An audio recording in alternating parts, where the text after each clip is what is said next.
e benvenuti sul canale di Classe Italiana. Sono Diana e oggi vediamo insieme come rispondere in italiano quando una persona ci dice grazie per qualcosa che abbiamo fatto per lei. Sicuramente state pensando che è possibile rispondere semplicemente prego, ed è vero. Ma non è vero che gli italiani rispondono sempre e solo prego. Ci sono tante espressioni molto comuni e molto più frequenti di prego e che hanno significati un po' più colorati. Prima di tutto dobbiamo dividere le situazioni. Ci sono situazioni informali e situazioni formali e la risposta in alcuni casi è un po' differente nelle due situazioni. Cominciamo subito con la situazione informale. Per esempio, io non so usare bene un software di fotografia e chiedo aiuto ad una mia amica, Eli, che è molto brava con questo software. In italiano potete dire programma di fotografia, ma gli italiani usano spesso la parola inglese software. Allora, la mia amica mi aiuta e io sono molto contenta del risultato. Perciò le dico: grazie mille Eli per il tuo aiuto. Ed Eli risponde in tanti differenti modi. Prego.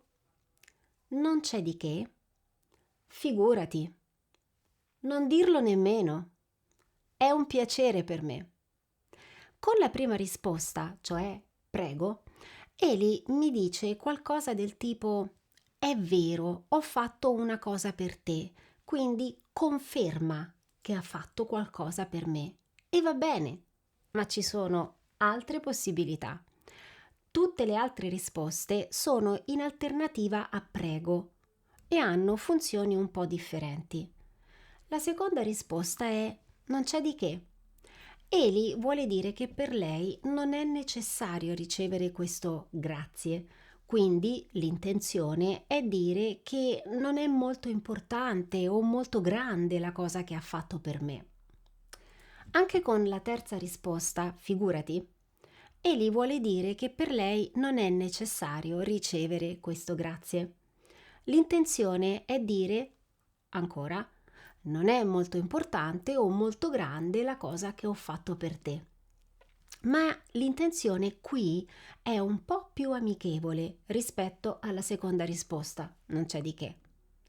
Con la risposta numero 4, non dirlo nemmeno, si capisce molto bene che Eli ha fatto tutto per amicizia e che non vuole proprio sentire la parola grazie.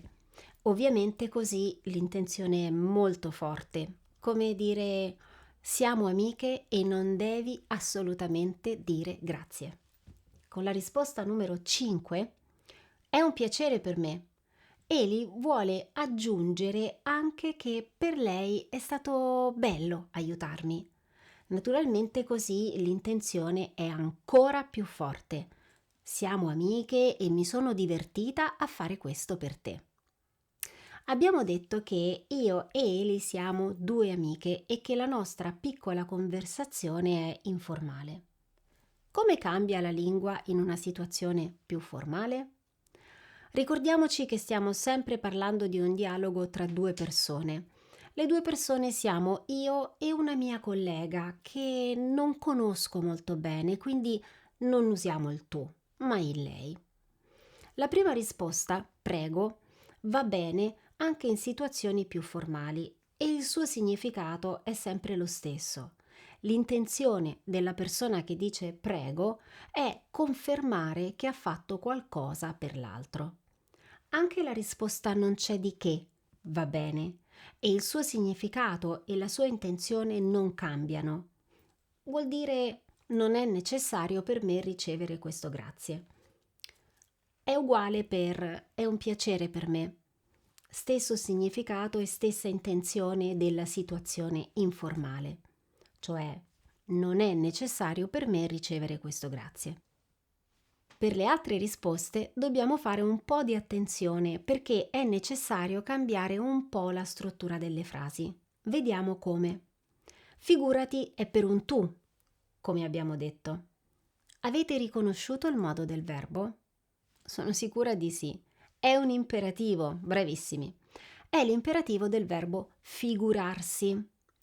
E che cosa succede quando un verbo riflessivo passa dal tu a lei? Il pronome cambia da ti a si e passa davanti al verbo. Il verbo cambia da figura a figuri, quindi il risultato è si figuri, da figurati della situazione informale a si figuri della situazione formale. Anche per non dirlo nemmeno, dobbiamo fare qualche modifica. Anche questo è un imperativo del tu ed è in forma negativa, quindi con non più infinito. Accanto all'infinito, attaccato all'infinito, c'è il pronome lo, che si riferisce alla parola grazie che l'altra persona ha detto. Per trasformare il tu in lei dobbiamo lavorare sul verbo e sulla posizione del pronome. Il verbo cambia da dire a dica e il pronome passa davanti, quindi non lo dica nemmeno. Da non dirlo nemmeno a non lo dica nemmeno.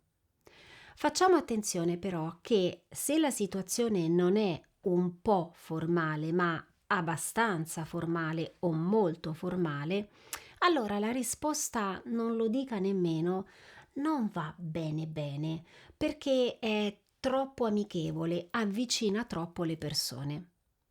Bene, abbiamo finito. A questo punto sapete come rispondere quando qualcuno vi dice grazie per qualcosa che avete fatto. E allora, grazie per aver studiato con me.